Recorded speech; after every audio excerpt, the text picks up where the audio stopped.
नमस्कार, मैं संजीव चंदन। स्वागत है आपका स्त्री काल में। सप्ताह का ये पहला दिन है और जरा हटके का इस सप्ताह का पहला प्रोग्राम। हमारे साथ हैं विजय कुमार चौधरी। विजय चौधरी सामाजिक राजनीतिक कार्यकर्ता हैं और फिलहाल कांग्रेस पार्टी से जुड़े हुए हैं। खास करके विजय जी का जो अपना कंसर्न है वह है अति पिछड़ा गोलबंदी, पॉलिटिकल गोलबंदी, सोशल गोलबंदी, अधिकारों के लिए गोलबंदी। ये मुख्य कंसर्न है। अभी इनकी एक पुस्तिका किताब भी आई थी अति पिछड़ा समाज पे। विजय जी, आपका बहुत बहुत स्वागत है हमारे इस कार्यक्रम में। हम लोग आज बात करेंगे अगले आधे घंटे 40 मिनट तक बिहार में अति पिछड़ा अभी एकदम से गोल्ड माइंस बना हुआ है, सोने का खदान, जहां हर कोई खुदाई करना चाह रहा है। 36% आबादी है 2023 के जाति सर्वे के हिसाब से भी, और अनुमानित भी लगभग पहले से भी ये रहा है। अब तो भारत सरकार जाति गणना की बात करने लगी। थोड़ा सा मैं इसके पहले कि विजय जी की ओर चलूं, कुछ चीजें सामने रख दूं। लेकिन एक बड़ी बात तो ये हुई है पिछले सप्ताह कि राष्ट्रीय जनता दल ने अपना प्रदेश अध्यक्ष नया चुन लिया है और अब मंगनी लाल मंडल अति पिछड़ा समाज से आते हैं, धानुक जाति से आते हैं, राष्ट्रीय जनता दल के प्रदेश अध्यक्ष हो चुके हैं। धानुक जाति का जो वोट से ये सेंसस शेयर है, मतलब पॉपुलेशन शेयर है, वह है 2.1% समथिंग और है वो बिहार जाति सर्वे के हिसाब से। और धानुक कुर्मियों के साथ जोड़ा जाता है। जिन्हें पता है, साहित्य में जिनकी रुचि है उनको पता होगा कि फणीश्वर नाथ रेणु इस जाति से ही आते थे और भारत के बड़े लेखकों में से एक है। बहुत दिनों तक कुर्मी के तौर पे गिना जाना और नीतीश जी के पॉलिटिक्स के दायरे में आना, ये सब कुछ हुआ है इनके साथ। नीतीश कुमार की अपनी जो जाति है उसकी भी आबादी, कुर्मी की आबादी 2.8% है। ये जब दोनों मिल जाते हैं और कुशवाहा जाति का भी कुछ समर्थन मिल जाता है लवकुश समीकरण के हिसाब से, तो नीतीश जी 7% के आसपास अपने वोट बेस पे पहुंच जाते हैं। लेकिन अब ये चूंकि अति पिछड़ा जाति के तहत आते हैं और इनका अपना कॉन्शसनेस, अपनी अस्मिता अति पिछड़ा समाज के दायरे में आता है, तो मगनी लाल मंडल का राष्ट्रीय जनता दल का प्रदेश अध्यक्ष बनना कई मायने में अर्थपूर्ण है, इसलिए कि गोल्ड माइनिंग हो रही है। इसके पहले मंगनी लाल मंडल जेडीयू में थे, जेडीयू के प्रदेश उपाध्यक्ष भी रह चुके हैं। मंगनी लाल जी पुराने नेताओं में से हैं, कर्पूरी ठाकुर के बहुत करीबी नेताओं में से माने जाते रहे हैं। तो आप कर्पूरी ठाकुर की राजनीति में उनकी जड़ें रही हैं। 86 में पहली बार विधान पार्षद बने और उसका लगातार 18 सालों तक विधान पार्षद वो बने रहे। 3 बार विधान परिषद भेजे गए थे।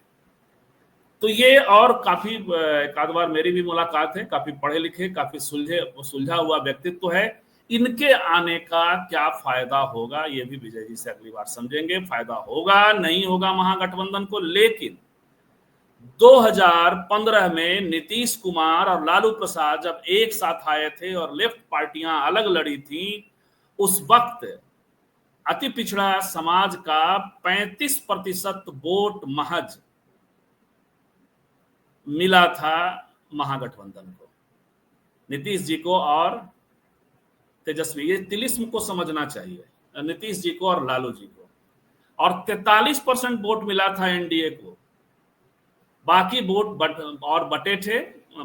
बटे थे और इसके अलावा सीपीआई-एमएल का अपना एक बेस है और दूसरे अन्य दल, तो वहां वो वोट गए। अब 2020 में आइए, जब 2020 में राष्ट्रीय जनता दल अलग और बीजेपी और जेडीयू एक साथ थे, मुकेश सहनी की पार्टी भी उस वक्त एक साथ थी, तो 60% वोट अति पिछड़ा का एनडीए को गया था।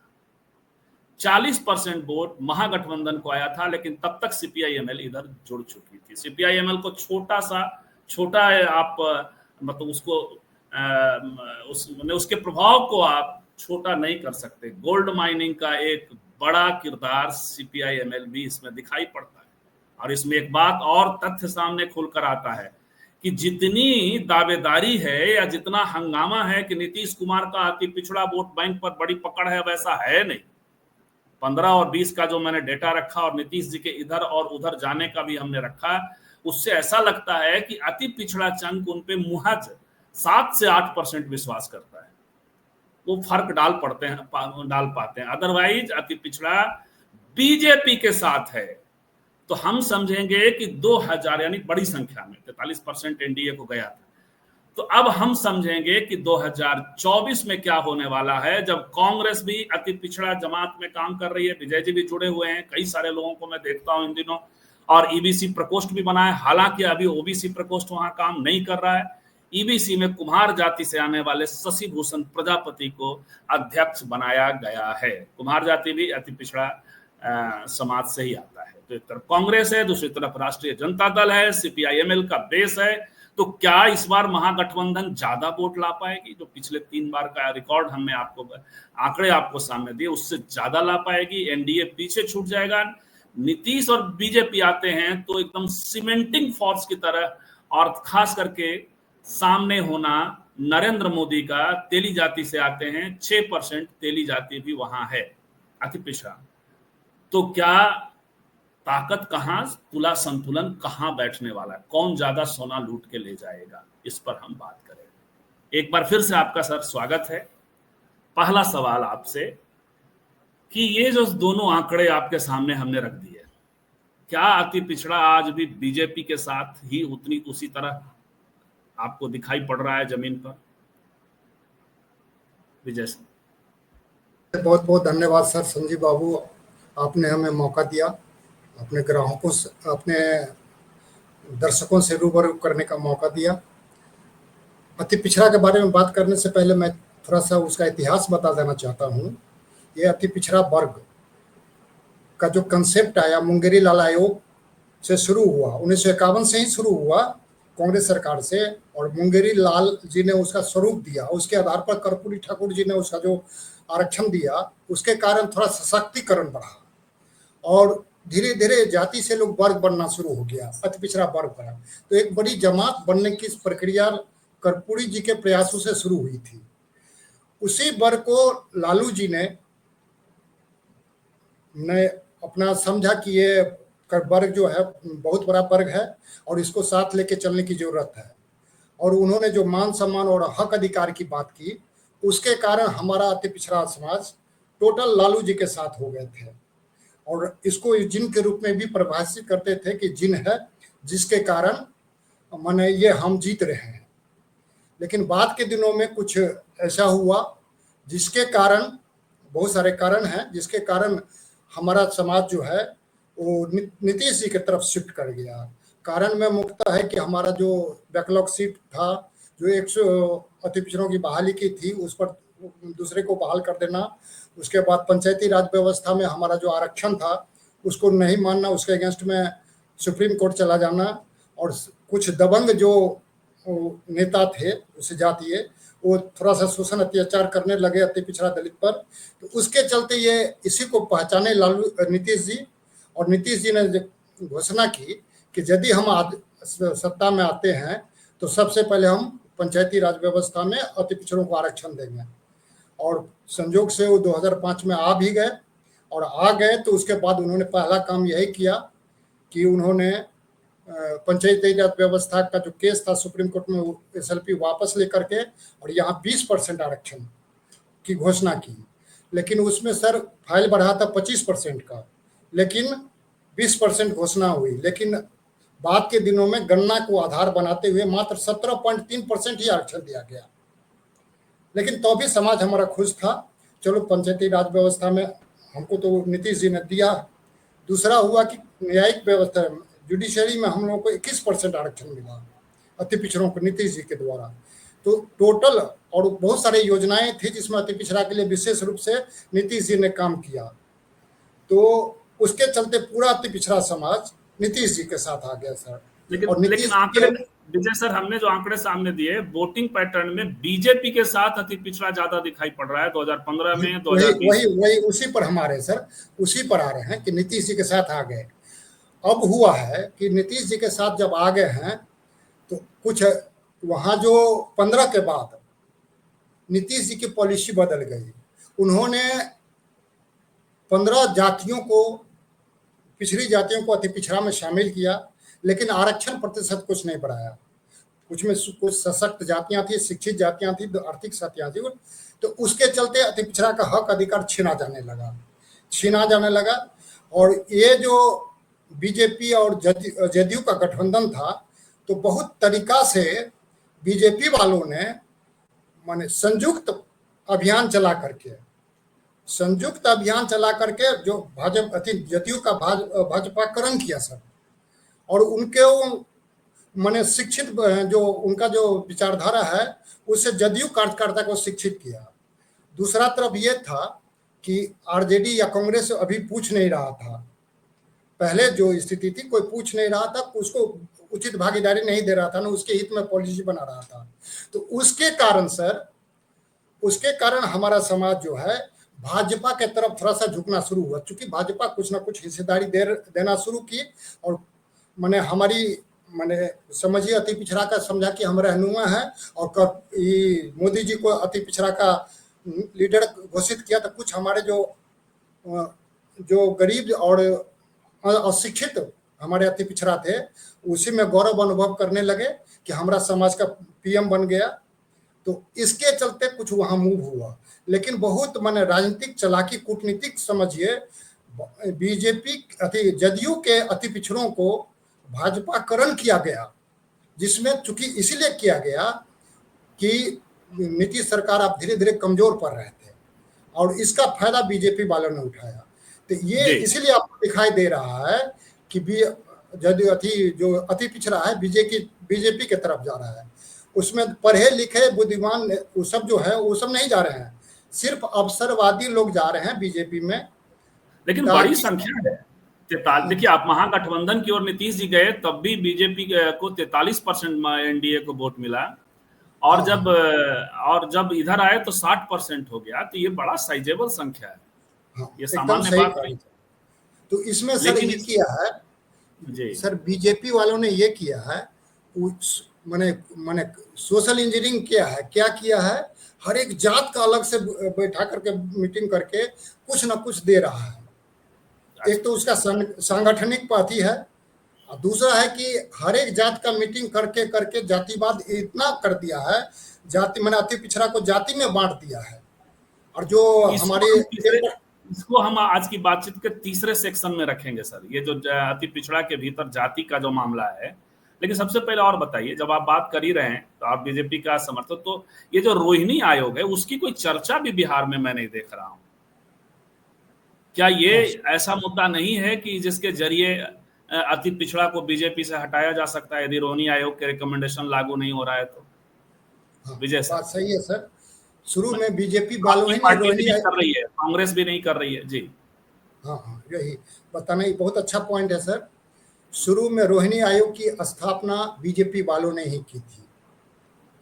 तो एक ऐसा काम किया था जिससे थोड़ा सा झुकाव अति पिछड़ों को हो गया था कि रोहिणी आयोग करके हमारे पिछड़ों का वर्गीकरण होगा, जो उसमें भी कर्पूरी जी के तर्ज पर बिहार में जैसे उसे पूरे देश में हमारा वर्गीकरण होगा, और हमको भी आरक्षण का फायदा मिलेगा 27% का। तो इसी व्यू से किया गया। और एक सर्वे भी रोहिणी कमीशन ने दिया केंद्रीय कर्मचारियों का, जिसमें 843 जाति को 0 प्रतिनिधित्व है, और 994 जाति को 2.5 है। तो मतलब 2000 जाति का प्रतिनिधित्व नॉमिनल है, तो इसमें वर्गीकरण तो होना ही चाहिए, ये दिखा दिया है। लेकिन डाटा वहाँ रखा हुआ है, और डाटा रखा हुआ है राष्ट्रपति जी के यहाँ 13 वर्ष के बाद रखा गया है, वो अभी खाते में पड़ा हुआ है। हम लोगों ने बात की तो कहा कि भाई अभी तो हम नहीं करेंगे, अब तो हमको वोट उन लोग से भी मिलना शुरू हो गया। तो ये वोट की राजनीति कर रहे हैं, समाज अति पिछड़ा के हित की बात बीजेपी नहीं कर रहे हैं, ये कल ही खुल नहीं तो गई है। बीजेपी नहीं कर रही है, लेकिन कांग्रेस और आरजेडी कर रही है क्या? रोहिणी आयोग बिहार के चुनाव में मुद्दा क्यों नहीं बन रहा है? नहीं नहीं, हम लोग को चुनाव बनाए हैं, आदरणीय राहुल जी, न्याय योद्धा राहुल जी इसको लिए हैं। हमने 3 मांग रखी थी, रोहिणी कमीशन, पिछड़ों का वर्गीकरण, उन्होंने स्वीकार किया है कि नहीं तो हम क्या लोग कहेंगे। आपके मैनिफेस्टो में ये आ चुका या आने वाला है? आने वाला है सर, ऐसे हम लोग पहले लिख के दे दिए हैं 3 मुद्दा पर, मैंने लेकिन जनसंख्या के अभी अनुपात में, जी, लेकिन अभी जनसंख्या का, जो हाँ सर जी बोले। जनसंख्या का 3 हम लोग दिए थे, जनसंख्या का अनुपात में भागीदारी चाहिए, पॉलिटिकल में, संगठनात्मक में, एमएलए एमपी में। दूसरा दिए थे कि एट्रोसिटी एक्ट हमारे लिए हो। हमारे साथ जो सबसे बड़ा प्रॉब्लम है सर, अति पिछड़ा का कितने अति हो रहे हैं, कितना उत्पीड़न हो रहा है, इसका डाटा भी नहीं है सर अलग से। तो हम लोग का पहला मांग है डाटा अलग से करो, कम से कम ये तो पता चलेगा कितना है, सबसे ज्यादा ही होता है, तब ना हम लोग चाहेंगे कि तो क्या हम ये समझें, बिल्कुल, तो हम क्या समझें कि रोहिणी आयोग का मामला इस चुनाव में उठेगा? अभी तक तो नहीं उठा है, या जाति गणना के लिए टाल दिया जाएगा? नहीं, हम लोगों ने तो, जो हमारे समाज के लोग हैं, शिवचेतन बाबू और अली अनवर साहब, तो उन लोगों को, मैंने जो कांग्रेस की तरफ से, उन लोगों को हम लोग ने कह दिया है कि अपना ये मैनिफेस्टो, अभी मीटिंग होगी, उसको रखा जाएगा। और तो इसमें है, मेन पॉइंट है सर, हम लोग आशा विश्वास है कि जरूर हमारा ये पॉइंट रहेगा सर, ताकि हम अपने अब ये नहीं बात, अब बताइए, ये तो कांग्रेस की कहानी है, थोड़ा सा और कांग्रेस की कहानी, फिर आरजेडी मुख्य। तो आज आरजेडी एक मसला है, मंगनी लाल मंडल जी का वहां जाना, लेकिन क्या पार्टी के भीतर अनुपात में, जनसंख्या अनुपात में टिकट की स्थितियां बनने वाली हैं? कांग्रेस क्या हम लोग सर कांग्रेस पर पिछड़ा देखेंगे? कांग्रेस राहुल जी के अभियान के, उनका जो स्वभाव है, उनका जो अति स्पष्ट वक्ता है, उनका जो विचार है, उससे प्रभावित होकर के हम लोग सर कांग्रेस में आए हैं। और कांग्रेस जो मन कर्म वचन से राहुल जी जैसा कर रहे हैं, जैसा हम बोल रहे हैं, तो हम लोगों को पूर्ण विश्वास है कि हम लोगों को आबादी के अनुपात में भागीदारी जरूर मिलेगी। उन्हीं के विश्वास पर हम लोग इस पार्टी से जुड़े हैं। और साथ ही दूसरा कारण है कि जो हमारे अराजक बीजेपी पार्टी है, जो हिंदू धर्म मनुस्मृति और हिंदू धर्म लागू करना चाहता है, उसके विरोध में हम लोग संविधान को बचाने के पक्ष में उनके साथ हैं। टिकट मिले न मिले, हमारा पूरा समाज, हम यही समाज से आग्रह करते हैं कि जो प्रतिक्रियावादी है, जो मनुवादी है, जो हिंदूवादी है, जो गैर बराबरी में विश्वास करता है, समानता में विश्वास नहीं करता है, वैसे सरकार को टिकट मिले न मिले, पहले उसको हराओ, फिर हम लोग हिस्सेदारी करेंगे। चलिए, ये बात है कि पहले उसको हराओ। अब आप बताइए, ये मंगनी लाल मंडल जी आए हैं राष्ट्रीय जनता दल में, उनका वहां आना, उससे आप और तेजस्वी जी ने कई सारी अति पिछड़ा आउटरीच करने की कोशिश की है, जैसे कांग्रेस कर रही है, बल्कि कांग्रेस से ज्यादा बेहतर उनके जो आयोजन दिखते हैं, उनके जो सम्मेलन दिखते हैं दृश्यों में, तो वो ज्यादा भागीदारी अच्छी दिखाई पड़ती है वहां पे। विजय सर, क्या फर्क पड़ने वाला है? राष्ट्रीय जनता दोनों एक दूसरे की मदद भी करेंगे, कांग्रेस और आरजेडी, और वहां आप अध्यक्ष के तौर पे मंगनी लाल मंडल हैं, तो जो शिकायतें रही हैं अति पिछड़ा समाज की, वो थोड़ी सी कम होगी। सर गठबंधन में कहीं कोई अति नहीं है, संदेह नहीं है, गठबंधन माने एकदम मजबूत है, कोई कुछ हवा उठा ले, कोई दिक्कत नहीं है। अब जो कारण हो, लोग कुछ माने हवा उड़ा देते हैं बीजेपी वाले, गठबंधन में कहीं कोई दरार नहीं है रहा। जहां तक मंडल जी आए हैं, तो क्या शिकायतें दूर होंगी? आप तटस्थ, आप कांग्रेस की तरफ जी बताएं। ये बहुत बड़ी चीज है सर, ये हम लोग खुशी की बात है, अति पिछड़ों के लिए खुशी की बात है कि अति पिछड़ा को जो हमारे विचारधारा का जो अनुसार पार्टियां हैं, वो पार्टियां पूछने लगी है। और खास करके आरजेडी, जो कुछ थोड़ा सा दुराव हो गया था अति पिछड़ों के साथ, उन्होंने आदरणीय मंगनी लाल मंडल जी को, जो सामाजिक न्याय के पुरोधा हैं, कर्पूरी जी के सानिध्य में रहे हुए हैं और समाजवाद को सही चीज से समझते हैं, मैं उनको जो नियुक्त किया जा रहा है, 19 तारीख को क्लियर हो जाएगा, नियुक्त किया जा रहा है, तो ये बहुत बड़ी उपलब्धि होगी राजद की। और इसको अति पिछड़ा मान सम्मान के रूप में देख रहा है। खास करके सामाजिक न्याय को समझने वाले, कर्पूरी जी के सानिध्य में रहने वाले।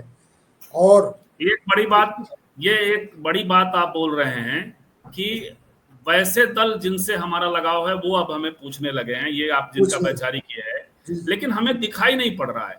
राजद ने भी रोहिणी आयोग की बात नहीं की है, उसके मुंह से भी पसमानदा कम से कम नहीं निकलता है, जबकि 14% मुसलमान अति पिछड़ा का हिस्सा 12 से 14% मुसलमान है। सर सबसे पहले तो हम लोग अति पिछड़ा कहते हैं तो पसमानदा का सवाल ही नहीं है। अति पिछड़ा में मुस्लिम भी है और हिंदू भी है। जब अति पिछड़ा की बात होगी तो पसमानदा को अलग से बात करने की कोई जरूरत नहीं है, एक झांसा है वो, समझे ना। तो जब अति पिछड़ा या पिछड़ा की बात करें तो अपने आप आ जाता है उसमें। हम लोग अलग से धर्म के नाम पर नहीं, धर्म के नाम पर विभाजन वाली बात है। हम लोग चाहते हैं कि वर्ग के आधार पर हो। तो ये जो मिथक ये लोग किए हुए हैं तो मिथक नहीं चलने वाला है। अब हम नहीं, लेकिन आपके लीडर अली अनवर हैं और अली अनवर की मांग रही है कि पसमानदा की बात की जाए। ये पार्टियां, जैसे आप कह रहे हैं कि हमारा दर्द है कि हमारी पार्टियां जिनको हम लोग पसंद करते हैं वो हमें अब एक शुरुआत हो गई है मंगनीलाल मंडल जी से, वैसे अली अनवर का दर्द है कि पसमानदा ने का नाम तक नहीं लिया। पसमानदा उनका अपना कंसेप्ट है और वो भी नहीं दिखाई पड़ता। और रोहिणी आयोग भी बात करते हुए पार्टी नहीं दिखाई पड़ती। विजय सर, एक सीजन था सर, एक समय था जब पसमानदा को कहना उनकी मजबूरी थी। अब वो समझ चुके हैं कि पसमानदा करके हम कुछ नहीं करेंगे, जो बीजेपी का जाल है। इसीलिए अब वो लोग भी अति पिछड़ा और पिछड़ा की बात कर रहे हैं, सामाजिक न्याय की बात कर रहे हैं। हमको उसी दिशा में डिबेट को ले जाना है, जो जी उसी दिशा में ले जाना कि हम लोग वर्ग की बात करें, धर्म की राजनीति ना करके जी हम वर्ग की करें ताकि हम लोगों को फायदा हो जाए। धर्म की राजनीति माने मुस्लिम और पसमानदा की राजनीति बोलने से बीजेपी वालों को फायदा हो जाता है। तो हम लोग यही कह रहे हैं अपने पसमानदा भाइयों से कि सिर्फ वर्ग की बात करो, अति पिछड़ा की बात करो, पिछड़ा की बात करो, जिससे कि हमारा अब ये देखना ये होगा कि सिर्फ मंगनीलाल मंडल जी को बैठा देने से बात नहीं बनने वाली है। हम सबकी नजर टिकट के बंटवारे तक, हम कहीं छोड़ने वाले नहीं है, ना कांग्रेस को छोड़ने वाले हैं, ना आरजेडी को छोड़ने वाले हैं। बीजेपी हमारा कंसर्न उतना नहीं है। बीजेपी हालांकि बीजेपी का अभी जो चेहरे आते हैं वो अति पिछड़ा ज्यादा उनके यहाँ दिखाई पड़ते हैं, वोट परसेंटेज भी, लेकिन हम लोग चुनाव तक कहीं छोड़ने वाले नहीं हैं। हमारी नजर बनी रहेगी। लेकिन 2-3 चीजें अब और स्पष्ट करिए। कास्ट वाला हमने कहा तीसरे सेगमेंट में बात करेंगे। अब ये जो है, जब मुसलमान की बात चली ही तो अब एक चीज तथ्य सामने आया। मैं बहुत दिन से आपसे बात करना चाह रहा था कि 36% वोट में से 12% जो है वो मुसलमान है। अब 12 से 14% वोट मुसलमान लगभग आरजेडी को वोट करते हैं। तो 12 से 14% तो सीधे आरजेडी, जो महागठबंधन को 35% मिलता है उसमें से 12-14% मुसलमान वाला हो गया अति पिछड़ा। वही हुआ ना, अति पिछड़ा हिंदू का तो वोटिंग काउंटिंग नहीं है उसमें। तो सर तो 12-14% सर वहां हो गया, वो फिक्स है। 6% तेली और बनिया जातियां आती हैं मिला करके, सब मिला के, तो वो वहां फिक्स है। लगभग बीजेपी की ओर आती, हालांकि उसमें सेंधमारी हुई लोकसभा में। तो बाकी का जो मसला है वो तो मुश्किल से 12 से 14% अति पिछड़ों का मामला, 36 नहीं बचता है एक। और दूसरा, इतना ज्यादा जातियां हैं, भारत का जो जाति समाज है वो सबसे ज्यादा अति पिछड़ों के भीतर है, बना हुआ है। विजय सर। हाँ सर, ये सही कहना है। जो मुस्लिम का जो है, तो मुस्लिम जो पसमानदा थे वो नीतीश जी को भी वोट देते थे सर। बीजेपी उसके गठबंधन में, चूंकि उनकी जो मदरसा वाली पॉलिसी या कुछ पॉलिसी जो अति पिछड़ा की पॉलिसी थी उससे प्रभावित होकर के कुछ मुस्लिम लोग भी वोट देते थे उनको। लेकिन अब जो रुख अपनाया गया है सर, अब नीतीश जी को वोट मिलने वाला नहीं। सब समझ गए नीतीश जी को पसमानदा वोट नहीं देंगे, पसमानदा चाहे अति पिछड़ा माने वोट नहीं देंगे। रह गया इधर का सर, तो हम लोगों का ये पहले से है कि सिर्फ जाति एमएलए एमपी का टिकट दे दे, उससे हम लोगों को माने कोई फायदा नहीं होने वाला है।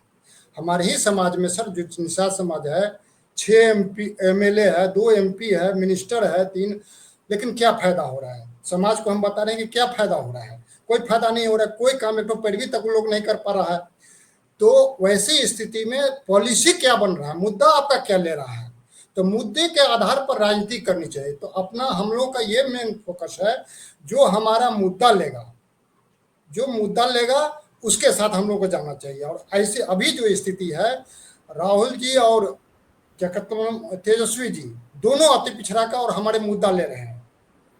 क्या मुद्दा ले रहे हैं? आप कह रहे हैं पॉलिटिकल पार्टिसिपेशन मुद्दा नहीं है। पॉलिटिकल पार्टिसिपेशन तो अभी तो चुनाव है, अभी सबसे बड़ा मुद्दा है। आपके पास कहीं पावर तो है नहीं, तो आप दूसरी जगहों पे क्या देने जा रहे हैं? आपको तो यही देना है ना जो देना है। तो अब तो धीरे धीरे मिल रहा है सर ना, अब तो अच्छा। धीरे धीरे शशिभूषण पंडित को मिला है, जो आज तक कांग्रेस में कभी नहीं हुआ था। उसके बाद मंगनी लाल मंडल जी को आज तक अति पिछड़ा कुछ नहीं हुआ था, आज तो मिला रहा है। कोई दोनों हाथ से न ताली बजती है सर, सीधे कह देंगे कि वही देगा। हम इसको कितना सपोर्ट करते हैं, तो हम अति पिछड़ा भाइयों से कहें कि वो तो हाथ बढ़ाया, आप भी हाथ बढ़ाइए, दोनों मिल के कीजिए। यानी आपका कहना है कि आप दबाव बना पाने में सफल हो रहे हैं। लेकिन मुझे ये बताइए कि किसी भी मल्लाह के साथ कोई कुम्हार क्यों जाएगा, और किसी कुम्हार के साथ कोई तेली क्यों जाने वाला है? एक दौर था जब कांशीराम जी ने चमारों को सेंटर में रख के, केंद्र में चमार थे और बहुजन कंसेप्ट लाया, जिसमें अति पिछड़ा और तमाम लोग और जुड़े। वहां एक एक एक एक कंसेप्ट था उसके जरिए, और बहुत सारी उम्मीद लोगों में उस वक्त जमी थी। आज जो इतना कास्ट डिवाइडेड अति पिछड़ा है, वो क्यों एक साथ आने वाला है? सभी जातियां अलग अलग, उसको बीजेपी ने अच्छे से साथ रखा है, आप ही कह रहे हैं। सर बीजेपी में जाने से एमएलए एमपी तो बन जाते हैं, लेकिन उनके समाज का कोई फायदा नहीं हो रहा है।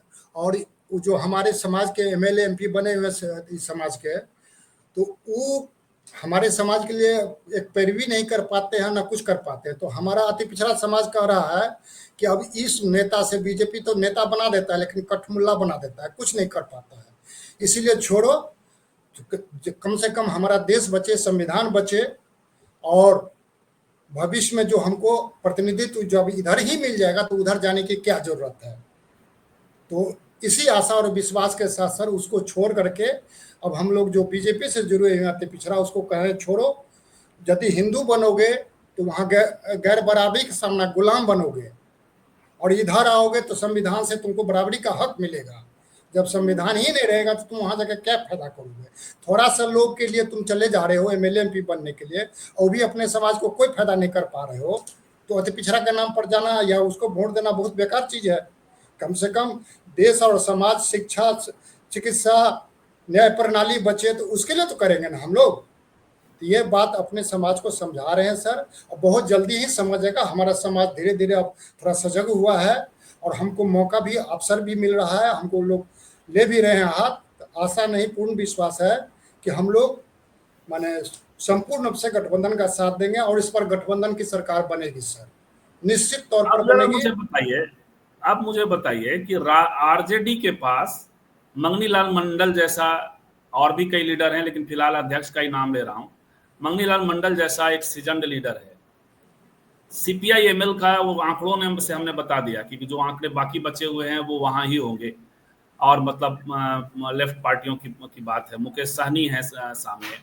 तो इनकी तुलना में कांग्रेस पे अति पिछड़ा क्यों ट्रस्ट करने वाला है? मैं आप गठबंधन के भीतर बात कर रहा हूँ। ज्यादा मजबूत फोर्स, एक सीधा सवाल, ज्यादा मजबूत फोर्स महागठबंधन के भीतर मुकेश सहनी है अति पिछड़ा का, राजद है, या कांग्रेस है? अभी सर किसी मैंने अति पिछड़ा सिर्फ में मुकेश जी जो है, मुकेश जी मलाहों का कुछ उनके पास है, इस पूरे अति पिछड़ा का वोट ने कभी मलाहों की राजनीति किया है। मलाह सनौप मलाह ही अपने आप को बोलते हैं, तो उनके पास पूरा नहीं है, लेकिन हाँ कुछ है उनके पास, जो 2-3% का वोट है उनके पास है सर। दूसरी बात है आरजेडी, जब उनकी दावेदारी 9% की है, उनकी दावेदारी 9% की है। नहीं, कहने से नहीं होगा, 9% तो है। हम लोग उसी कुड़ी के आदमी है सर, उसी कुड़ी के आदमी है। लेकिन ये कहिएगा तो चूंकि उनका जो रहा है, जो पुराना इतिहास रहा है, उसको नहीं कहना चाहेंगे। तो हम लोग चाहते हैं कि वो भी 9% एक जगह गोलबंद हो जाए, हम लोग उसी में लगे हुए हैं। तो आरजेडी, कांग्रेस और ये तीनों जो एक हो जाएंगे, तो अब निश्चित रूप से अति पिछड़ा का वोट मैक्सिमम 15-20% सर निश्चित पड़ेगा। मुसलमान का जो 12% है अति पिछड़ा का, वो तो पड़ेगा ही। और ये जो 16% बचता है, तो 16% में सर मैक्सिमम 10% निश्चित बनेगा, यानी 22% वोट का इजाफा होने जा रहा है सर आज। उसके बाद वो कांग्रेस पार्टी कर रही है कि जहां हम लोग गठबंधन में लेके तो अति पिछड़ा का हर एक माने कम से कम 10-12 जाति का प्रतिनिधित्व निश्चित देंगे, जो बड़ी बड़ी जातियां हैं उसको देंगे, और छोटी जातियों को, छोटी जनसंख्या वाली जाति को हम लोग बाद में एमएलसी चाहे राज्यसभा चाहे निगम बोर्ड में देंगे। तो ये सब आशा और विश्वास है, और आशा पर ही चलता है दुनिया। लेकिन हजारों ख्वाहिशें ऐसी कि हर ख्वाहिश पे दम निकले। तो चलिए, हम आप चाहेंगे, आपको शुभकामनाएं देंगे कि आपकी पार्टी ऐसा करे। जब जब चुनाव की गतिविधि होती है तो मैं देखता हूं कि कन्हैया कुमार आपके यहाँ सक्रिय हो जाते हैं, अच्छी बात है। मैं अब इस पर ज्यादा टिप्पणी नहीं करूंगा, जो लोग दर्शक समझते होंगे। अब हम लोग सक्रिय होंगे सर, अब हाँ? हम लोग सक्रिय होंगे, अब हम आप लोग आगे सक्रिय होइए। देखिए, पार्टी में दबाव बनाइएगा तभी चीजें होती हैं। अजय मिश्रा का सवाल है कि एक सवाल है कि पिछले 4 महीनों से कांग्रेस ने बिहार में हल चलाकर वोटों के बीज डाले थे, वो अंकुर फूटकर जमीन से कुछ ऊपर आए। चलिए आप बताइए, मैं इस पर कोई टिप्पणी नहीं करूंगा।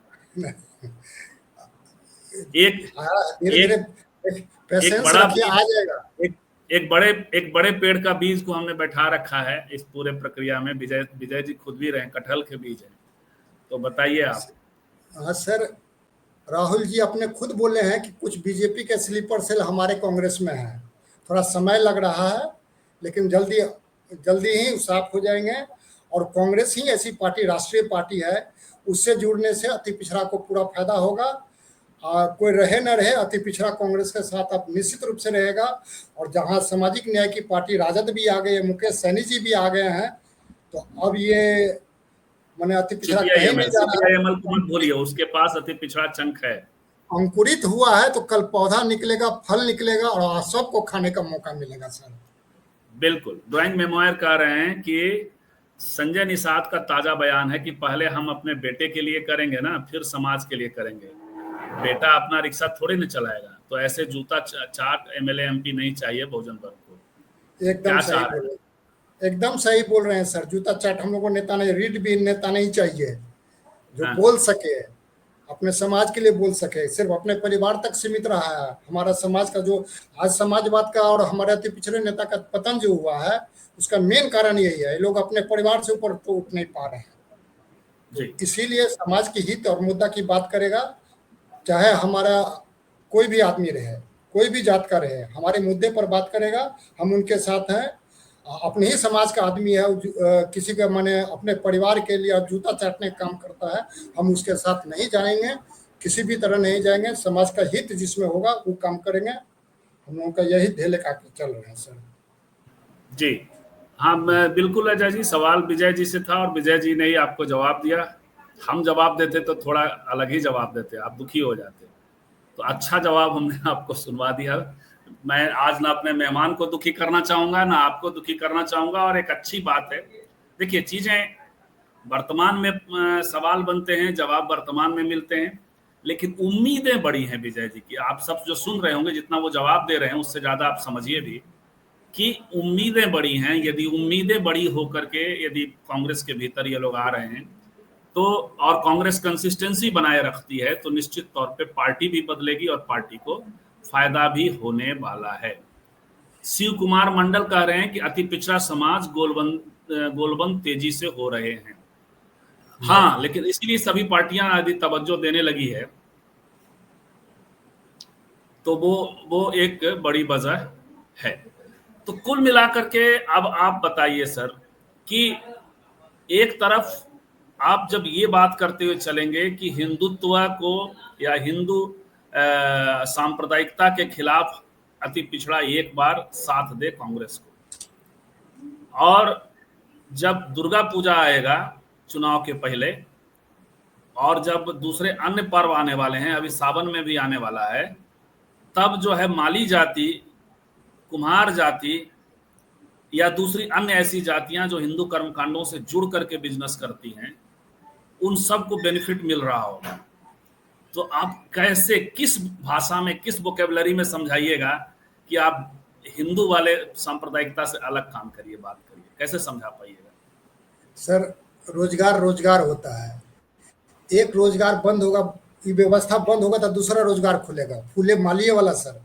मंदिर नहीं रहेगा तो क्या सजाने में, फूल बनने में, किसी को गला में पहनाने में उसका डाइवर्सन तो हो सकता है ना सर। उसको बताना होगा कि तुम्हारा जो बिजनेस है वो धर्म आधारित नहीं है, पैसा आधारित है, और उसका तुम दूसरे में करके तुम फायदा उससे दुगना कमा सकते हो।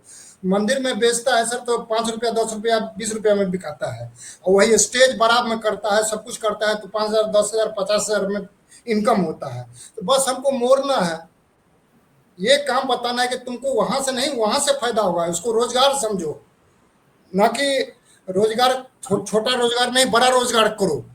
अभी तक जो भी मिला है पेट पालने के लिए, जो आप लोगों की चुनौती विजय जी, आप लोगों की चुनौती ये है कि समाज में जागृति, समाज में एकता के सूत्र ढूंढना, क्योंकि सब बहुत ज्यादा caste ridden society. IP Gupta भी अति पिछड़ा जाति से, बड़ी संख्या उनकी भी है, वो भी आ चुके हैं।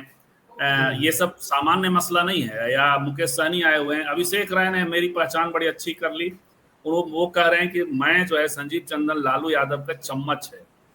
अब यार अच्छा है, भक्त चमचा चम्मच, कांग्रेस वालों को अंधभक्त लोग कहते हैं, कुछ लोग भक्त कहते हैं।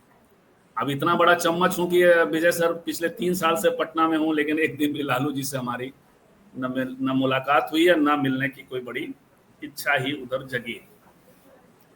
तो कुल मिलाकर के हमने अभी पिछले 36 मिनट में जो बात की, थोड़ा कैजुअल ढंग से भी बात की, वो आप अब तक समझने की कोशिश करिए कि ये जो फोर्स है उसमें, और जो जिन लोगों ने ज्वाइन किया उसमें विजय जी ने भी वहां ज्वाइन किया है, तो कितना असर कांग्रेस कितनी तैयार है, आरजेडी कितनी तैयार है, मणिलाल मंडल वाला जो मसला है, और इसके अलावा अति पिछड़ा आउटरीच की बड़ी कोशिशें हो रही हैं। टिकट पर सबकी नजर रहेगी, क्योंकि ये जातियां, इसमें जो मेजर जातियां हैं, खास करके तेली मल्लाहों का, जो मल्लाह समाज का वर्ग है, एक तरह से कई जातियां उसमें, वो सब बहुत प्रभाव डालने की स्थिति में है। उनके टिकट बहुत मायने रखेंगे।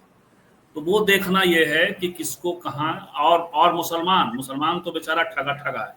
17% मुसलमान कहीं दिखता ही नहीं, चाहे वो पसमानदा लाइन पे देखें, अति पिछड़ा हिसाब से देखें, या आप उस हिसाब से देखें। तो देखना यह है कि टिकट कितना कहाँ कैसे मिलता है, ये बहुत सारा प्रभाव डालेगा, हम सबकी नजर रहेगी। विजय सर बहुत बहुत धन्यवाद। निश्चित तौर पे मणिलाल एक चीज कहना चाहेंगे सर, मुकेश जी जो है, तो मुकेश जी और इधर हम लोग, जो मुकेश जी के साथ है मुकेश जी के साथ है, और हम लोग कांग्रेस के साथ है। ये दोनों मिल जाएंगे तो 7-8% का जो निषाद का है वो टोटल वोट चला जाएगा सर उसमें। इसलिए अच्छा है समय, मैंने महागठबंधन का मैंने टोटल निषाद समाज का 9% का वोट टोटल जाएगा सर। ये बहुत बड़ा खुशखबरी है। अब लीजिए 1-2 सवाल आ गया आपके लिए, टिप्पणियां आ गई। एक आ गई, विजय जी का कथन 100% सही है, आज अति पिछड़ा समाज बेरोजगारी मनोवादी साजिश का शिकार है। अजय मिश्रा कह रहे हैं कि संजीव भाई के फल कब आएंगे, मेरे सामने ही आप बताएं, हकीकत खुशी होगी।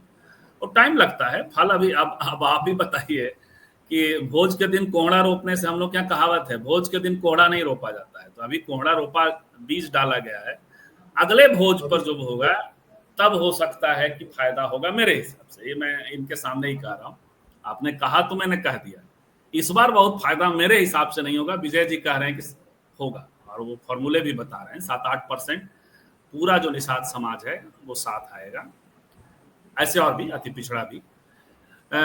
पद्मन कुमार कह रहे हैं कि विजय जी से जानना चाहता हूं कि सदियों से पिछड़े, अति पिछड़े और दलितों में अंधभक्ति बुरी तरह घर कर, इससे कैसे निपटेंगे? ये एक विषय है। आज विजय जी पॉलिटिकल लीडर हैं, लेकिन हाँ बताइए आप सर। सर अंधभक्ति तो दूर होगी ज्ञान से, शिक्षा से, तर्क से, बुद्धि से, और हमारा समाज धीरे धीरे पढ़ने लगा है। उसी को बीजेपी वाला शिक्षा को खत्म करने के लिए अपनी ओर बढ़ रहा है, ताकि ये समाज जो गरीब गुरबा पढ़ने लगा है, समझने लगा है, तर्क करने लगा है, तो वो ना करे। ये साजिश को अब अति पिछड़ा समझ रहा है कि हमारे शिक्षा को खत्म कर रहा है, हमारे बुद्धि को खत्म कर रहा है, हमारे ज्ञान को खत्म कर रहा है। तो जो पढ़े लिखे समाज है, अति पिछड़ों में जो निम्न मध्यम वर्ग पैदा हो गए हैं, वो अपने समाज को सजग कर रहे हैं कि पढ़ो। और इस जो है, जो मानसिकता है, वो मानसिकता से आगे बढ़ो। हम लोग तर्क बुद्धि के आधार पर बढ़े और जो समता, बंधुता और न्याय की परिभाषा है उसको माने, दूसरे को भी इज्जत दें और अपने भी इज्जत लें। इसी के आशा पर हम लोग चल रहे हैं। बिल्कुल। तो सीमेंटिंग आइडिया, सीमेंटिंग मुद्दे और सीमेंटिंग होने के प्रयास, ये अति पिछड़ा आंदोलन के लिए, अति पिछड़ा इंटरेस्ट के लिए बेहद जरूरी है। और उसमें एक पावर भी बहुत बड़ा मसला होता है। तो देखना यह है कि ये पावर कैसे महागठबंधन उपलब्ध करा पाता है, पावर में शेयरिंग कैसे दिलवा पाता है। विजय जी, आपका भी बहुत बहुत धन्यवाद, और जितने भी आउटसाइड पैनलिस्ट अब तक जुड़े, आप सबका भी धन्यवाद। मिलते हैं फिर रात में, मिलेंगे 9 बजे और कल फिर मिलेंगे 11 बजे। नमस्कार।